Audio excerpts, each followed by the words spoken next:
Welcome in, part 2 of our end of the year special. Myself, Johnson Wagner, Brendon de Jonge, and here we're going to address all the players, the key figures in the game of golf, and also one of the big issues we will discuss, which is the universal rollback being proposed by the USGA and the R&A. Settle in for part 2 of the end of the year special right now.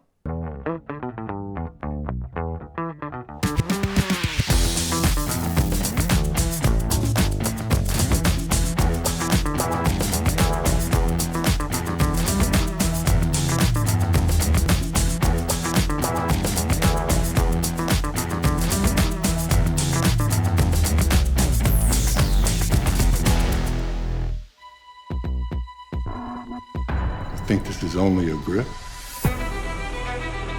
It's only my sole connection to this. It's only in my hands on every single shot.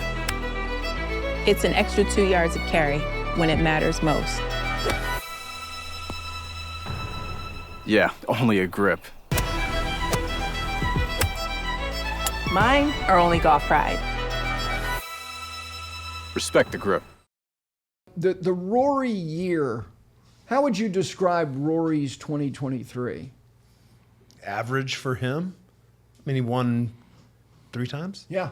Won the DP Tour Order of Merit. Yeah. Like, I mean, it's hard Without to believe even, that. It's hard to without believe having that. hit a competitive shot. What was it? What was his majors? Was he top 5 in 3 of them? Yeah. I mean, that's pretty unbelievable that I just said it, but it's average for him. I think he set the bar so high that anything short of winning a major for him is an average year. How would you describe his year? What do the kids say now? Meh.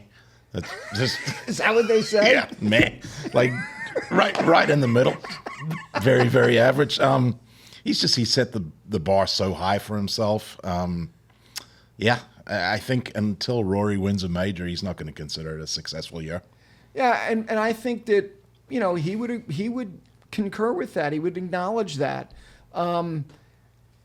It's hard to disagree. The year was weird because the U.S. Open was right there, man. I mean, it was right there.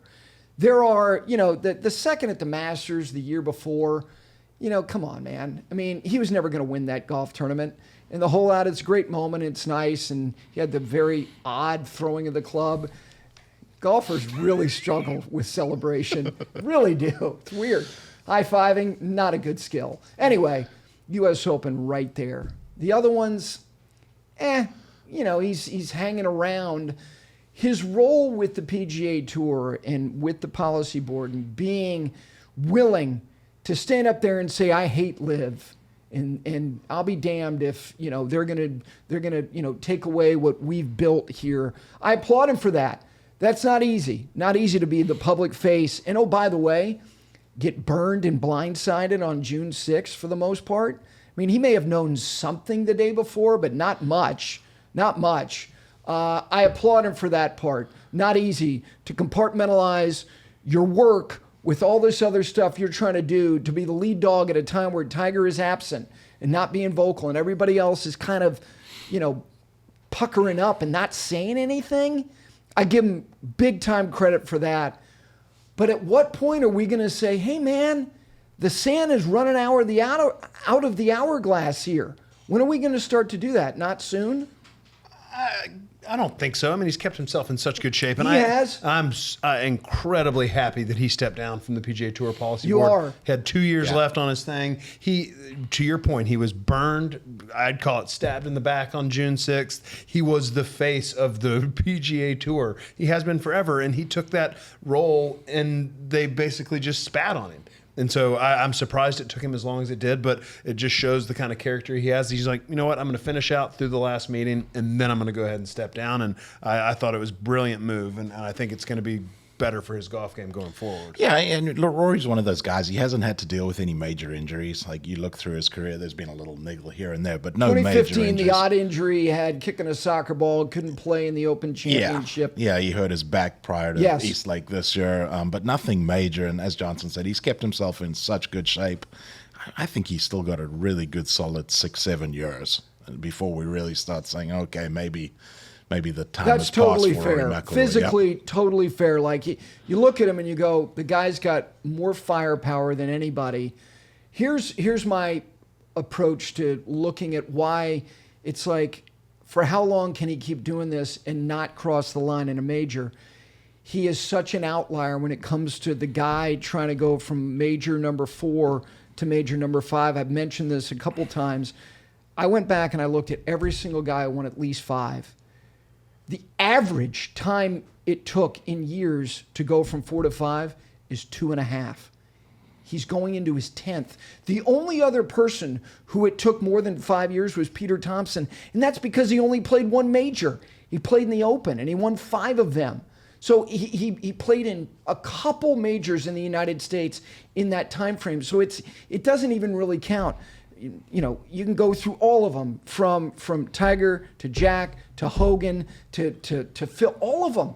Like, well, for Tiger it was 2 months to go from 4 to 5, but 2.5 years, man. This is his 10th year. He's dealing with something that's never been experienced by anybody in the history of the game. I think Rory needs somebody in his corner that's nasty, somebody that's horrible, that says, you know what, we are going to go stomp on these clowns this week. Like Dennis Rodman. So, be it somebody like that, be it some motivational guy, be it a caddy, just somebody. So Rotella's not the guy. I think his messaging, you don't think is... I think he needs somebody to say, all right, we're going to get just nasty on these guys and just go and throttle somebody. See, I'm with you in this respect. And I asked him this question at the PGA. I said, do you ever go back and look at your major wins? And he said, yeah, I do. I said, well, I'm just your last major win, the PGA in 2014. I said, you were ruthless that week, and specifically that final day. You punted Phil and Ricky off that 18th hole. Yeah. Like, get the hell out of my way. I don't care how you feel about me hitting into you. I'm hitting. I'm hitting, and I'm finishing this thing. And I said, can you still be ruthless? And he said, yeah, but I don't think it's, and I'm paraphrasing, I don't think I need to be. It takes a lot of energy to be that way. But you know when he was ruthless this year? At the Ryder Cup. He was ruthless. He was. Yeah. And maybe he needed Joe LaCava to do what he did. But I didn't think he did. He was already in that mindset of, I'm going to choke you guys out. And you can say, oh, that's a different thing. It's a team competition. I don't know why 4 weeks out of the year he can't be ruthless. I think it's the media obligations that he has. I think it's going in and answering the same damn question every time. And I know at the U.S. Open, he did not go into the press center. No, he did not. And I think that's the key for him. I think he's figuring out how he likes to get into them. And I think staying out of the press center Monday, Tuesday, Wednesday is the new recipe. I mean, I know they're completely different, but Tiger did it. He was in the press center. He had every single press conference. I know completely different humans, but Very different humans. I do. I believe he needs somebody to, I don't know, kick him in the ass and say, come on, we're just going to go run over these guys. Here's the thing about him in the press room that it's a really interesting examination, because I'm in there. I like being in there at these majors. When he comes in there, it's different from Tiger. Tiger has not ever had to be in a position of defending himself because he never had droughts. He never had periods where where he was coming back. Well, okay, yeah, but those were extenuating circumstances. That's fine. It was not about performance. True. It was about scandal. It was about injury. And you know what he did? If he had to, he'd get damn defiant on you and say, "Who out there thinks I can't do it? Because I'll write your name down. I'll keep that receipt." If he had to be that way, he could be that way. He didn't have to be. Fair enough that he did have his periods of not winning. When Rory comes in there, I feel like naturally the media is going to say, you know, how do you feel about slow starts? Because you always get off to slow starts and your scoring average in the first round of majors is X. And you haven't won a major. And it's like he's having to get like defensive. It's like the shittiest way to start a week. And it's always on a Tuesday. I don't know. It's a challenge. Like, do you avoid it like he did at the U.S. Open? Okay. But you know he likes talking. He's a curious guy. He likes to share his thoughts. I think he's conflicted. Like, I want to go in there, and then at the PGA, I'm sitting there at Oak Hill after he had been at the Masters, and he's like bearing his soul, and then he goes to Oak Hill, and he's giving like 3-word answers. I'm like, okay, now this is a different approach.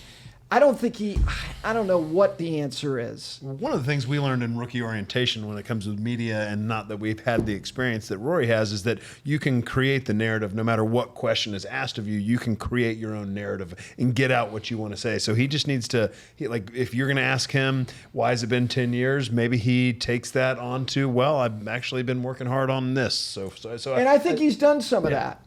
And I think that's the Rotella messaging. Like, look, you at the end of the day, and this is true in life, you got to be your own strongest advocate, your own biggest fan, and your own. I mean, someone's got to love you, and I don't fault him for not trying to point out his own failures or misses or whatever. I just know that this has been a long time, and nobody else has been in this position before. And oh, by the way, every year he's going back to a place that is the ultimate Rubicon. With all due respect to Sarah's in 35, he didn't even win a thing that was called the Masters. As Brendon de Jonge, it's one of the great lines he's ever uttered, he essentially won the Hero World Challenge in 1935. It was a gathering of friends. Yeah. It was his second year. It was a handful of people. Hey, Bobby, how you doing? Good to see you. I mean, come on. He was manipulating pairings. Nobody who, I mean, you like him? Okay, you'll play with him in the final round. I mean, it was not today. No, not even close. So you think he's going to win the Masters? I'm not going to pick him this year. I think he's going to win not? it. No, I think he's going to win it at some point. But yes, I do. I think he's too good not to complete it. But I guess you could say the same thing about Watson, Palmer, guys that were one away for so very long. Both, obviously, those two guys. The other thing about it is that, the PGA moves around. Like the Masters for him, like of all the guys who play professional golf, like he's the one that's so well connected with that world that I see him as a regular member at Augusta National. But he's not going to be a regular member if he hadn't won the tournament, is he? No. No, he's not. And come on, man. He's not going to put on a green jacket and have dinner with his buddies 30 years from now if he hadn't won the damn thing. That's just the way the world is. That's why Jack and Arnold, they were regular members, and they got a closet full of them. All right, let me ask you about Spieth. I don't think he was healthy the whole year. Thought he was compromised at the Ryder Cup. Can he be, not 2015, can he absolutely be a top 10 player in the world? Absolutely. I mean, he just had his second baby at the end of the year. That adds stress. Yep. And that was his issue at the Ryder Cup. He blew Valspar, in my opinion, on 16, hit it in the water right on Sunday, and he blew it with that feeble putt on 17. He did. And then he had a chance. He had multiple chances to win Hilton Head over Matthew Fitzpatrick, not only in regulation but also in the playoff. And I just felt like maybe if one of those had gone his way, maybe he could have rolled into more, but missed the cut at the U.S. Open. Just didn't have his best stuff. But yes, he's a top 10 player in the world. The way he wedges it, he's actually driving the ball a little bit better now, and I think that's going to be the key to Drove it really well at Hero. He did. I think that's the key to him. Is he a top 10 player if he's right? Yeah, I think he can be a top 10 player. I don't see him being a dominant player in the game again the way he was in 2015. I do see him as a top 10 player for sure. Okay.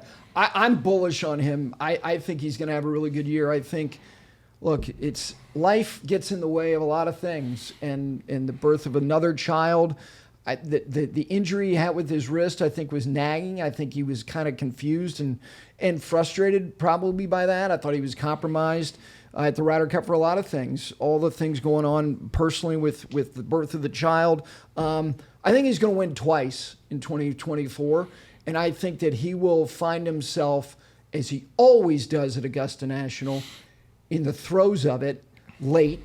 And he was this past year. Now, he played with Phil, and Phil, I'll be damned, clipped him there on the last hole. But even though, they were a distance back, he does what he always does at Augusta National. And here's the other thing. He doesn't have a good record, even though he's won the event. I think he's got a very good chance at Pinehurst. I think he has got a very good chance there. There is real width to that golf course, even though he is driving it better. But you tell me anybody from any distance, 30 yards, all the way around, all those putting surfaces, who you would put in the hand of somebody who is going to miss, all of them are going to miss 20 to 25 greens over the course of the week. He's number one for me. Without it, I mean Scheffler's a wizard around Yes, the he greens is. as well. But he, to the point about missing it off the tee, there's not traditional rough. No. It's the dunes and the wispy grass, and Jordan Spieth can be an escape artist there, which is like feeding into his narrative. Yeah, without a doubt, that imagination's going to come out. As far as a set of majors looks for Jordan Spieth, this is pretty good. I mean, obviously Augusta, as you say, he's always in contention there, and then to Pinehurst right after that, or a couple months after that. That's he's got to be licking his chops. Yeah, the Valhalla PGA where he's trying to complete the career Grand Slam. Valhalla, from what I understand, is undergone some change. I'm not a huge fan. I get it. The PGA of America owned it, and by virtue of that, they kept bringing the event there. David Novak. I don't know if David's one of the owners now. He's a Louisville guy. Love David. I hope they have a great week. I don't know that for him specifically. I swear, number 2 and him, I think it's going to work. Think about the tournaments that have been at Valhalla and the drama that they've provided. No question. I mean, the Ryder Cup in 08, it was much needed by the U.S. team. But yes. Rory, Tiger, Mark Brooks, all of those events where, the Tiger 2000 PGA at It's Valhalla insane. with Bob May was one of the They coolest played the tournaments. first 2 rounds with Jack. Yeah, come on. No, it was very. They've had great drama there. Yeah, it's great events on a very average golf course. Yes.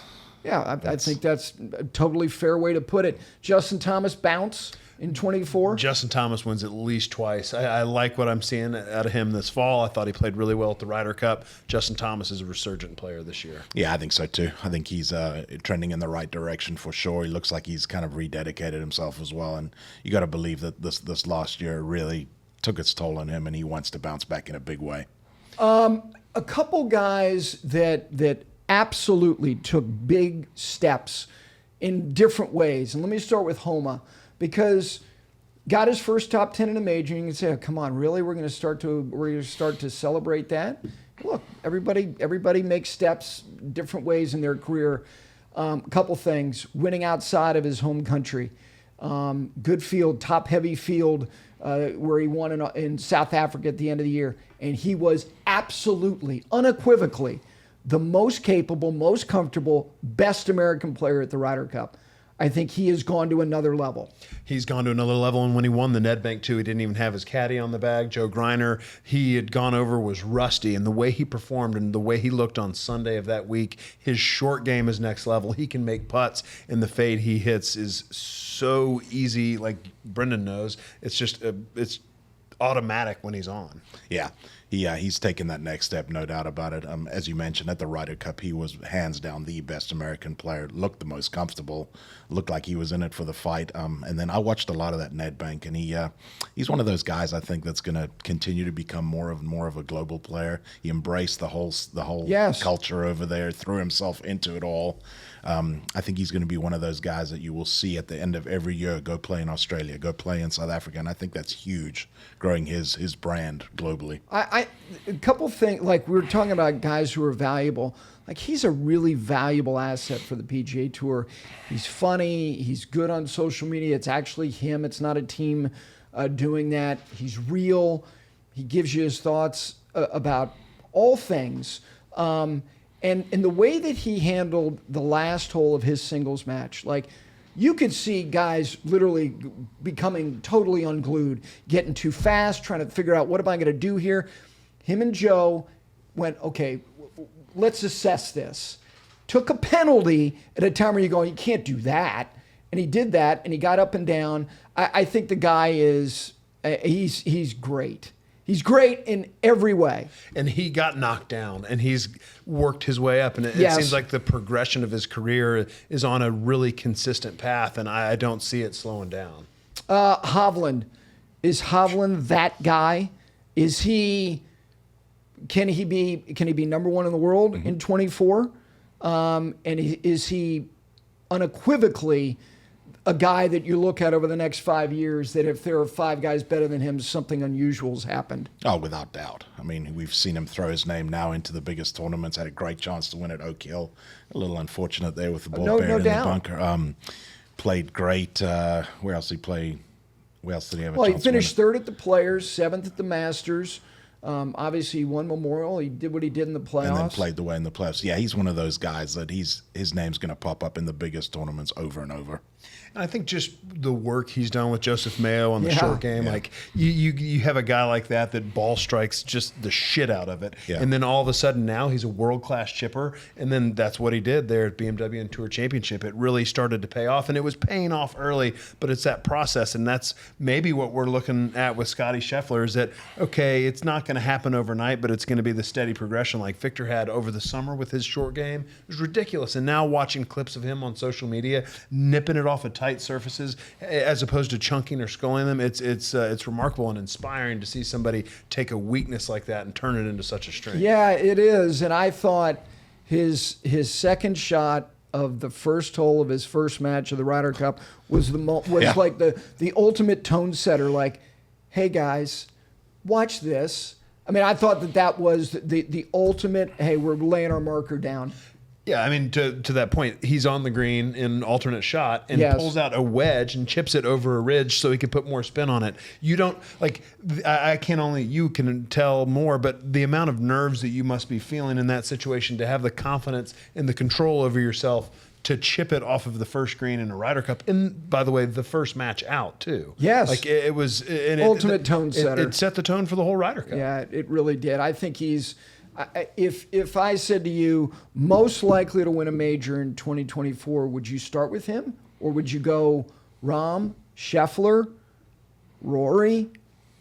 Scheffler for me. Scheffler for you. Because Okay? he's done it. And Yeah. He's looking to... He's only won the one, so he's looking to go ahead and I'd probably and go in validate your that direction as well.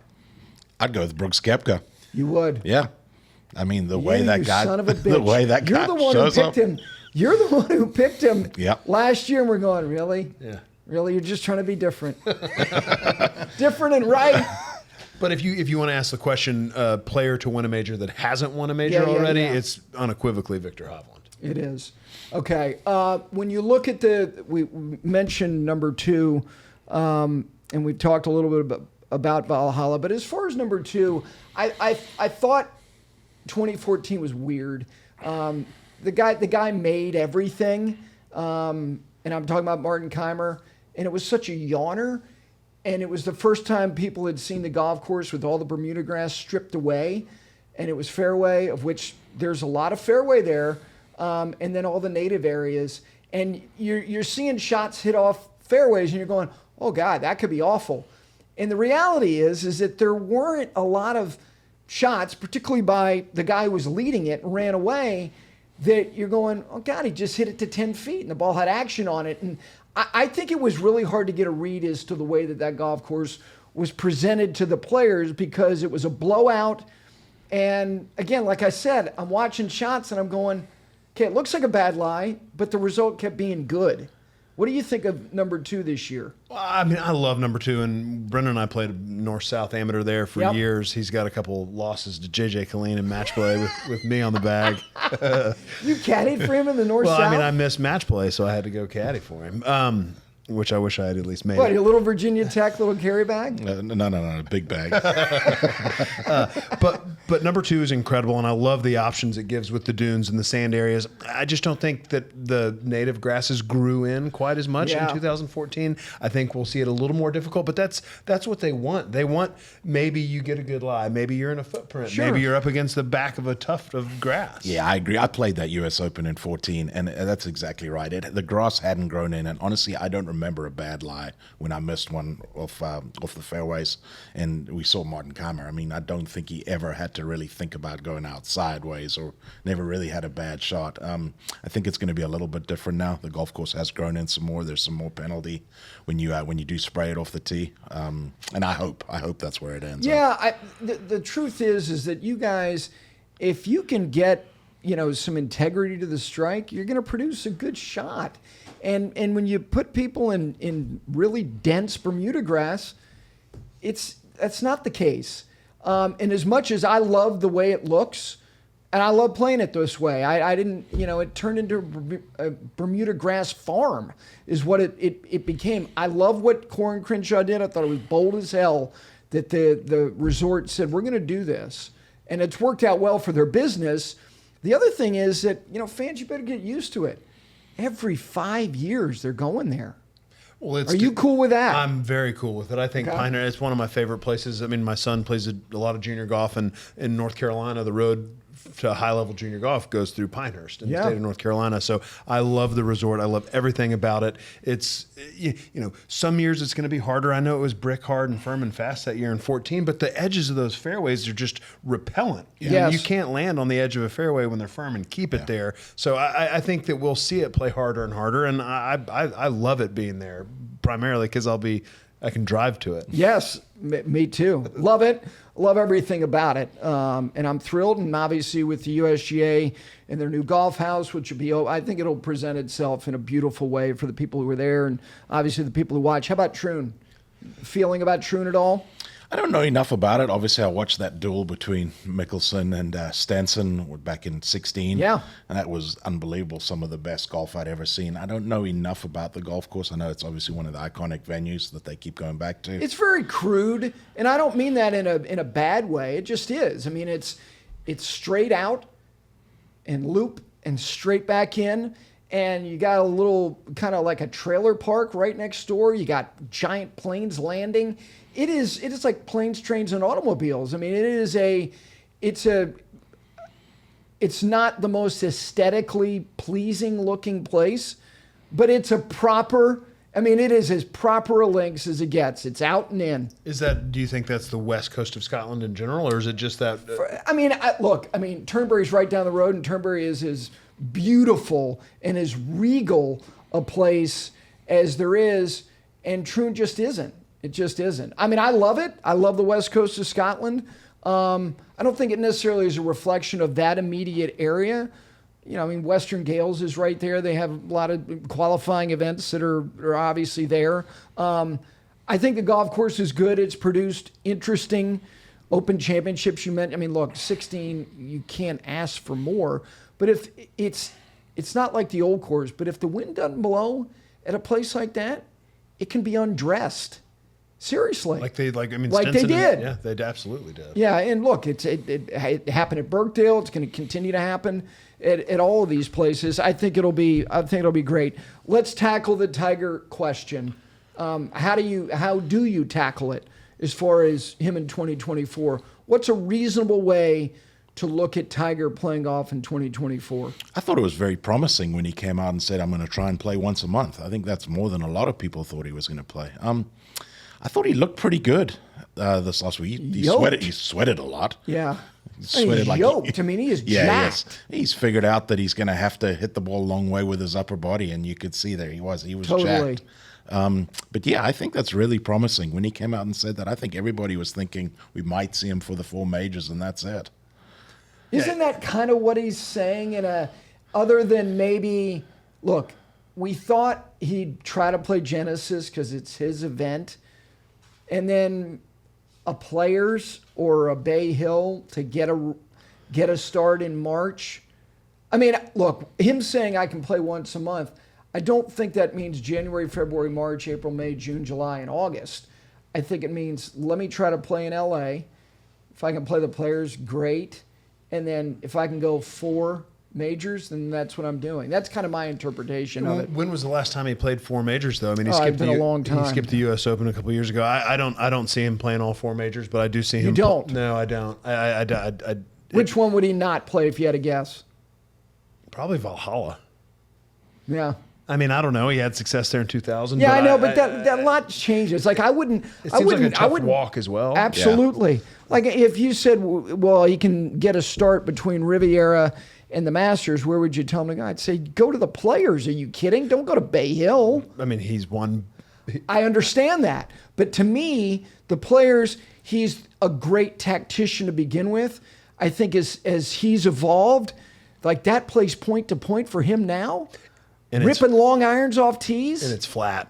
and it's an flat. easy walk. I think that would be a great start, and I'm excited. Like he the way he talks, I think once he hangs it up, he's done. And the fact that he's even willing to tee it up right now. Do you really think he's done when he hangs it up? I do. He's talked for his entire career about wanting to win, and that's the only thing that motivates him. Maybe he'll go play the Champions Tour. You damn right he is. But I think once he feels like he cannot win a major championship or win a PGA Tour event, he's not going to just come be some figure. As far as regular tour events. Right. Yeah. I do think once he gets a buggy at 50, he's going to kick their asses habitually. Yeah. I really believe that. He'll go for Bernard Longer's win total. I mean, what else is he going to do? But as far as, to me, here's the thing about him and getting excited about him. Why wouldn't you get excited? I mean, he's a once in a lifetime experience as a fan of sport. But if every time he plays feels like it's a beginning, how can he really build to anything? It's nice that he's there. It makes news. You follow it like you would. But to really believe that he's building appreciably to putting himself back into the deep end of the pool, it can't feel like everything is a starting over. So if he plays Riviera, let's say he makes the cut at a Riviera because that's his signature event that he said, hey, look, I want a cut in my event, and he's going to get it. Okay, so he plays 4 rounds there, and the upshot is that no repercussions, physically came out of the back end of it good, built, felt like there was progress. Let's say he can play the Players, and whatever that week is, again, physically, it's good, he's building. Then I'm going, okay, now this is more than just, we've got to talk about him because he's Tiger Woods and he's in the field, as opposed to, okay, can he really, really do something here? That's what I want to see. Yeah, if he can play a tournament and when he finishes, the first words out of his mouth were, I felt like I needed to knock some rust off, then I think we can start getting really excited about it. But every time he plays now, well, I was a little bit rusty. I need to sharpen up. I haven't played a lot. If he can... I think the big thing that from Hero and after the surgery, the fusion on his Yes. ankle, the big thing is that when he came back the first time after the car accident, it was and I think it's a lot of bullshit personally that it took 4 hours to get it ready and then 4 hours to get it, to cool it down. He went the full Hogan. I think that's a and lot of time.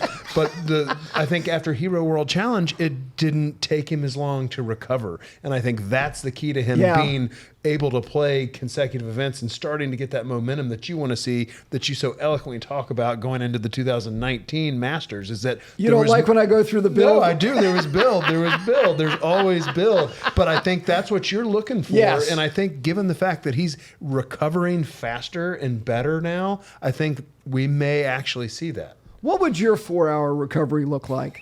I'll tell you exactly what it looks like. It's me ponied up at a bar with a cold beer in my hand. In every 16, 18 minutes? Or maybe 12 to 14 minutes? It's starting out maybe 16 to 18, and then as it goes on along, maybe 10 to 12. Yeah, I like that. Yeah, I just, when he says this 4 hours getting, like 4 hours? God, that's a long time to try to get yourself ready to do anything. Yeah. It's a round of golf. I look, if he can play 3 of the 4, and I would go in your direction like that. Let's say he has a really good week at Augusta National. Let's say he finishes 14th.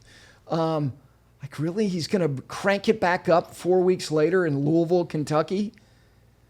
Another guy, like if you look at his history at Pinehurst number 2, first of all, flat. Yep. Secondly, again, in terms of imagination, he's got his chipping is so good, and to think that he had no idea what he was doing 6-7 years ago, that he was dealing with, as he said, caught between patterns. Again, if he didn't have to play the 17th hole, he might have won 2 U.S. Opens there in '99 and 2005. I like him there. Why wouldn't you? I mean, to the same point, you like Spieth. It's open off the tee. Yes. It rewards incredible iron players. I mean, and the imagination around the green. So, yeah, I think, I mean, Tiger could win multiple majors next year. All right. As far as the management of the PGA Tour, how much different are things going to look at the end of 2024? I mean, as far Andy as... Pazder's already out. Yep. Jay Monahan probably has to go. I mean, I love Jay, but I don't see how he survives it. And I think if he's still there and there's not somebody rallying the troops, you are leaving yourself more susceptible to live poaching players. I think if Jay Monahan's out, maybe that keeps a couple players if they like who the new guy is and what that new guy is saying. Brendon, if this is going to be much more of, hey, look, this is not going to be us just simply rubber stamping what you're doing for us as an organization. And no, we are now going to have, real voices when it comes to the direction of this tour with respect to the players on the policy board, including Tiger. But if Tiger's not playing every week, is he still going to be willing to talk about issues at times where they're having player meetings and he's not in the field? Like, Rory took that role. And he did an admirable job saying, I'll be the son of a bitch that's going to stand up there and defend who we are. He's not there anymore. Spieth has taken on a policy board seat. There's Tiger. Here's Webb. Patrick Cantlay, I don't know. I mean, who's it going to be? Who is going to be the voice of the players? I think you're going to see Jordan Spieth as the most public figure there, being the voice. That's I think a big responsibility. Not that he's not capable. Right. I think Tiger is. I think Tiger has thrown himself in there pretty deeply. I don't think he's going to be at the forefront as much as Jordan is, but I think Tiger in the kind of background will be there pulling the strings as well. Okay. Jordan's already served a 3-year term before, so this is his second go-around. He knows what to expect. I think he's kind of happy being back in there right now. And if you listen to Tiger's press conference, which I know you did, Tuesday of the Hero, he said he wanted to be on the board to make sure nothing like June 6th ever happened again without players knowing about it. So now that the players have 6 to 5 independent directors, really, if the players don't want something to happen, it's not going to happen. I'm a little bit leery that the big-time players have too much control over what happens with the PGA Tour. I think a lot of these limited fields are coming directly from that. So it's going to be a balance. There are some powerful men on that independent and women, Mary Meeker, on that independent side. So I think it's going to be really interesting to see how they go. And if Jay's not there, who is the next commissioner of the PGA Tour is the most important question. Yeah, no doubt about it. The comment, the term mule that Ryan Armour, used and now has been, picked up, and people, the classification of the rank and file. It used to be journeyman, rank and file. Now it's mule. I think it's a very affectionate term. There's nothing more reliable than a mule. They don't talk back. They just do their work. They get a little sleep and they do it again the next day. I mean, look at you guys. Load us down, man. We're ready to work. Some of the guys who have chirped at the end of the year, as we've seen this, hey, signature series, the PIP, and all that money that's going to them, and I know that that's going to go away in the form that it was, but it's a ton of cash. So the Chris Strouds of this world, Lanto Griffin, James Hahn, these guys going, hey man, what about the little guy?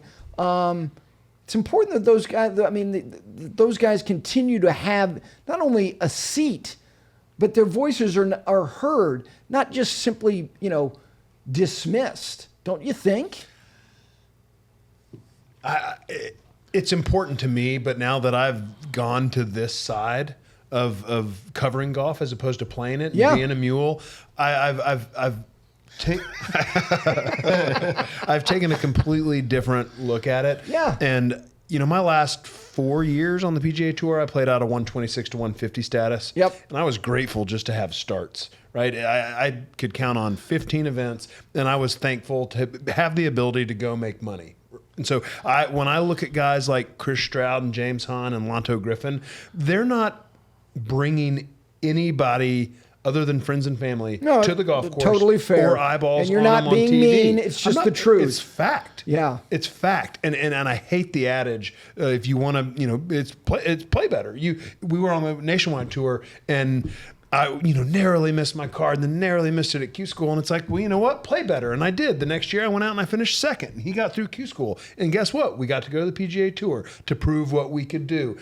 Someone who is around 400th in the world golf ranking. We were talking about it with John Rahm going and being I can't remember the word I used, irrelevant. Someone who's between 400 and 500 in the official World Golf ranking is irrelevant to the product of the PGA Tour. Sure. And I think these Not guys... dissimilar from a backup left guard for the Jacksonville Jaguars. Right. They're irrelevant. And by the way, the PGA Tour puts out $8 million purses pretty much every single week. So if you want a bigger piece of the pie, go out there and perform and earn it. Don't sit there and bitch that, oh, I stayed. Well, Liv didn't want you anyway.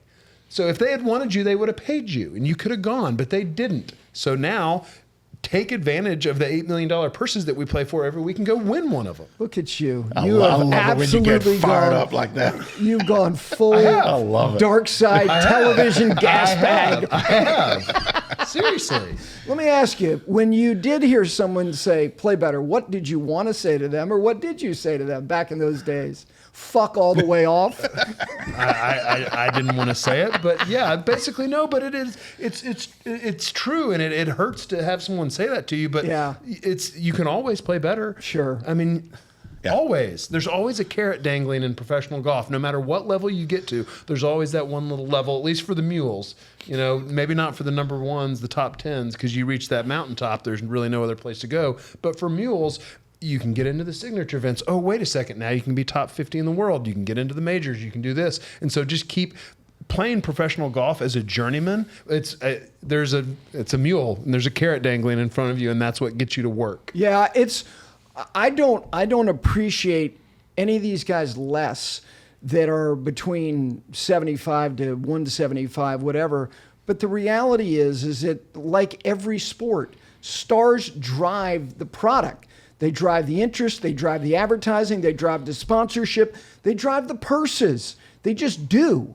And I don't take the skill for granted. I don't appreciate it any less, but that's just a reality. And the fact is, if you guys can make enough cuts, and if you guys can pop just enough weeks, the living's pretty damn good to be hovering in that range. And oh, by the way, can we stop posting photos of Chris Stroud's boat on poaching photos? I mean, come on, leave the guy alone. Stroud's had a nice career. He's won once. He's been out there. I mean, I think he was a rookie around the same time as us. Yeah. 07, 08. Like having a pretty boat close. makes him like a monarch. The guy's had a wonderful career on the PGA Tour, and He stayed out there. And the average golf fan probably doesn't know who he is or pick him out of a lineup. No, they couldn't. And I feel the same way about myself. And so taking a broader look at it, like I have great retirement, and I did nothing really. I played golf on the PGA Tour for 15 years. I didn't drive anybody to the golf course. Right. I always had this conversation with Kevin Ryan, who you now work with on a regular basis. I don't know if Kevin was with you at Golf Channel when you're up there.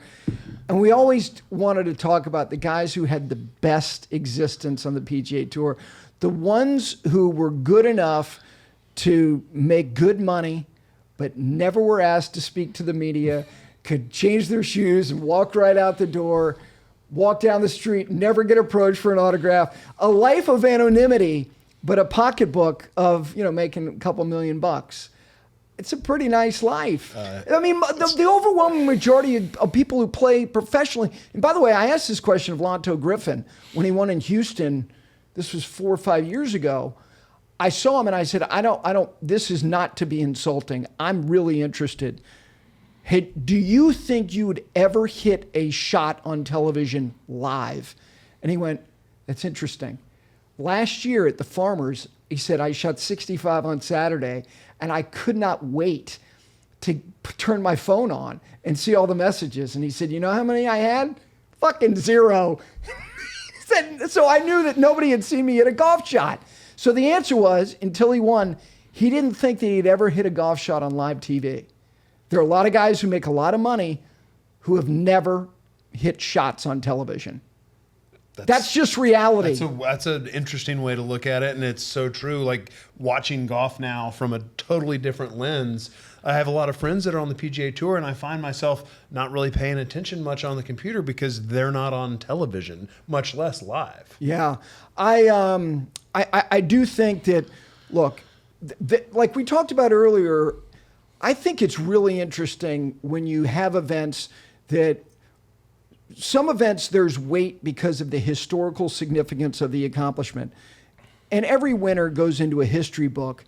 But winning and the culmination of the dream and realizing it and understanding your limitations, like you hit balls next to somebody who's a freak, and you're all freaks if you make it out there, but you know what I mean? You're like, good God, really? Like Hovland?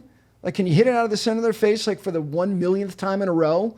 And you're next to them, and you don't get overwhelmed by it, and you go on and you possibly win. Like those are interesting. Are 5-6 million people going to watch that on television? No. But that's okay. That's okay. I do think that there is great value from 50 to 150. It's just when it comes to the money, it's got to be disproportionate. It's just the way of the world.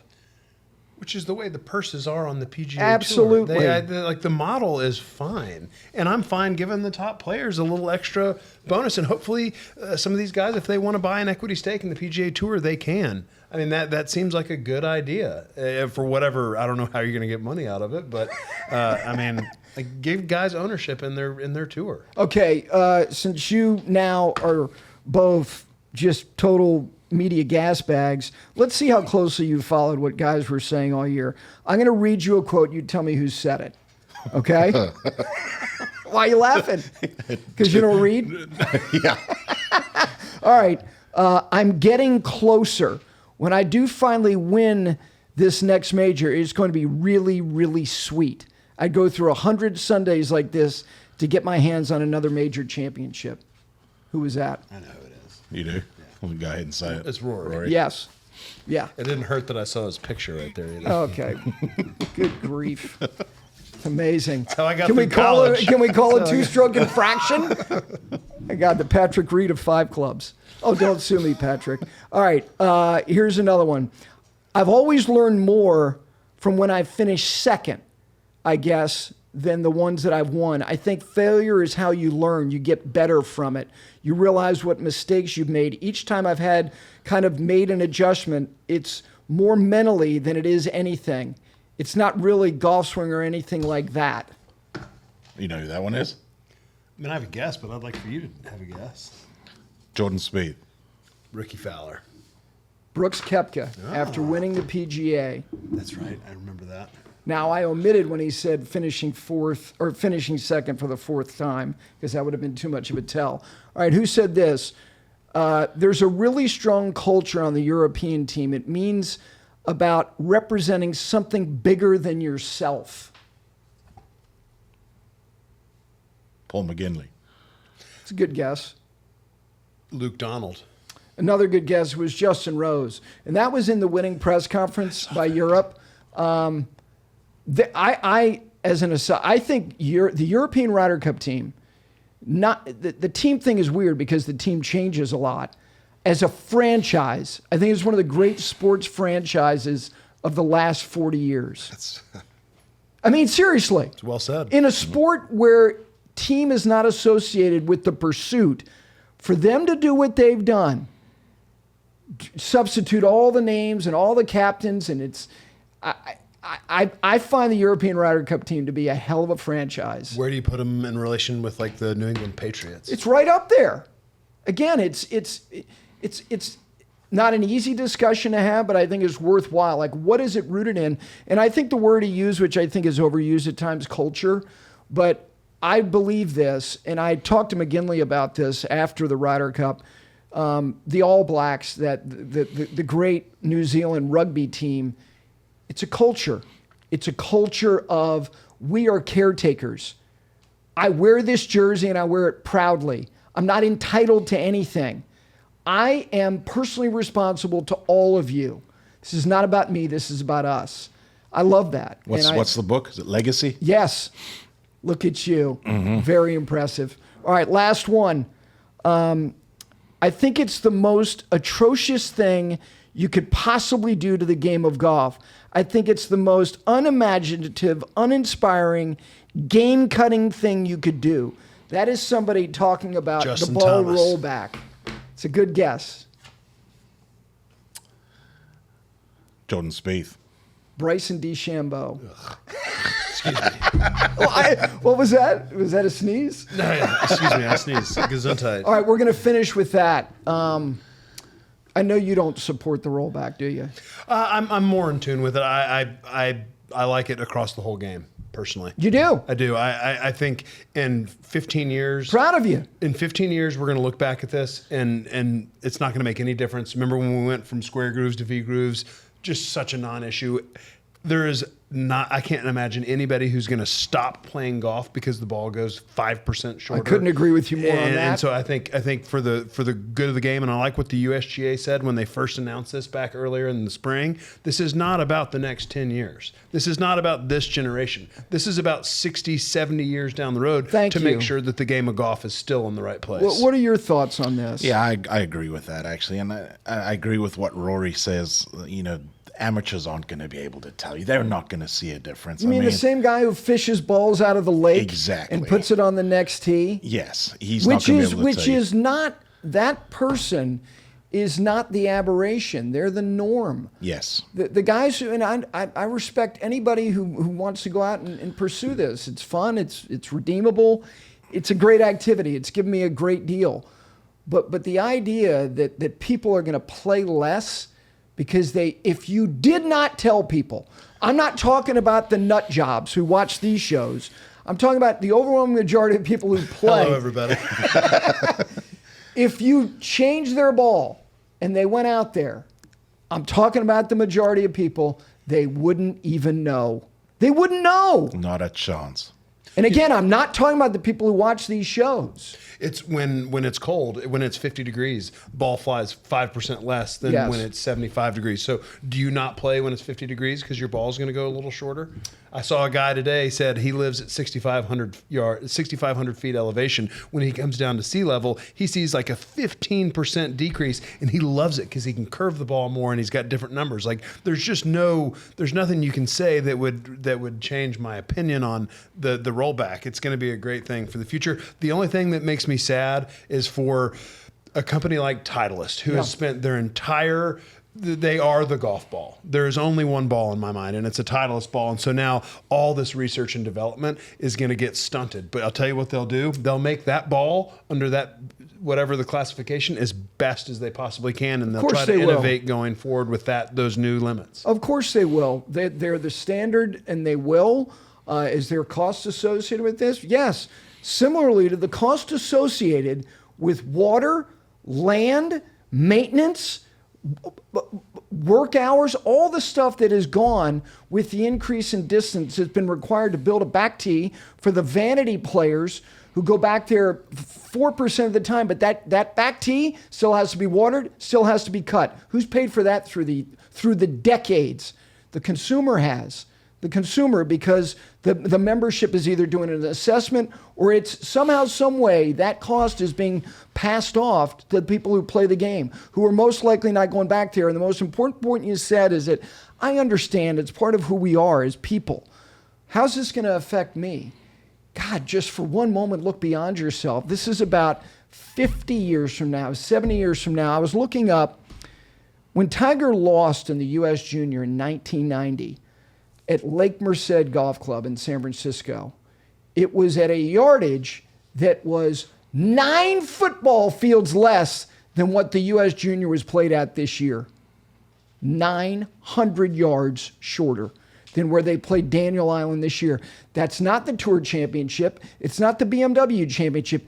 It's children playing the U.S. Junior. And you're going, oh, that's 30 years. So where are we going to be in 30 years?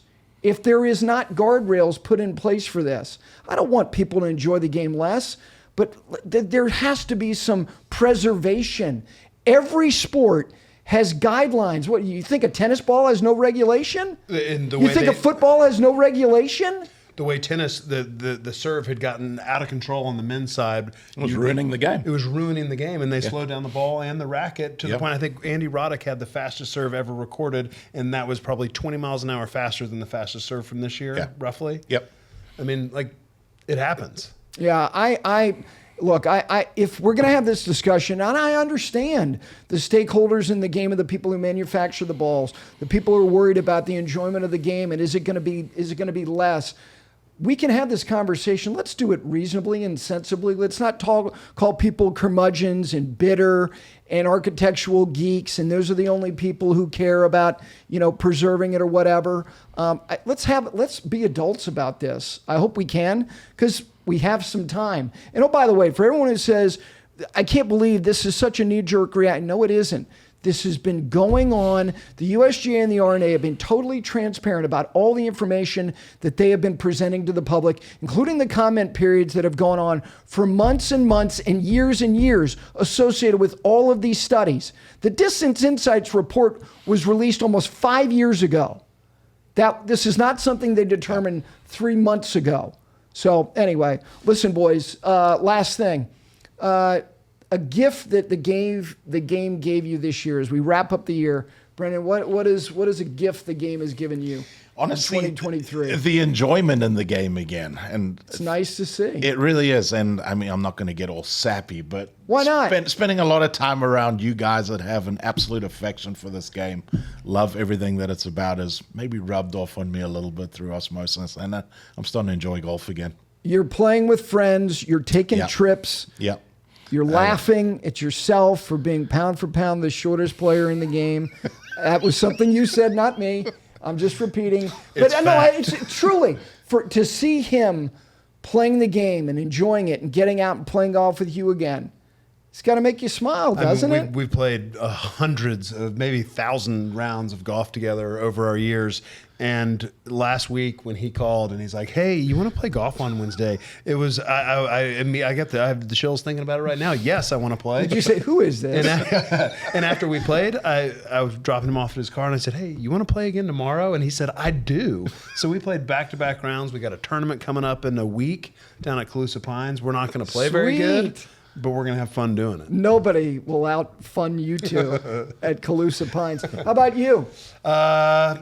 I mean, I think a new superstar has been born this year. I'm very high on Ludwig Aubert. I think that he is the future of professional golf. Wow. I do. Guys, like, he is just like a prototype, and he's got personality. He's a good-looking dude. I think he's the future, and I think there's going to be a lot of college kids coming up that are just like him. So I think the future is really strong.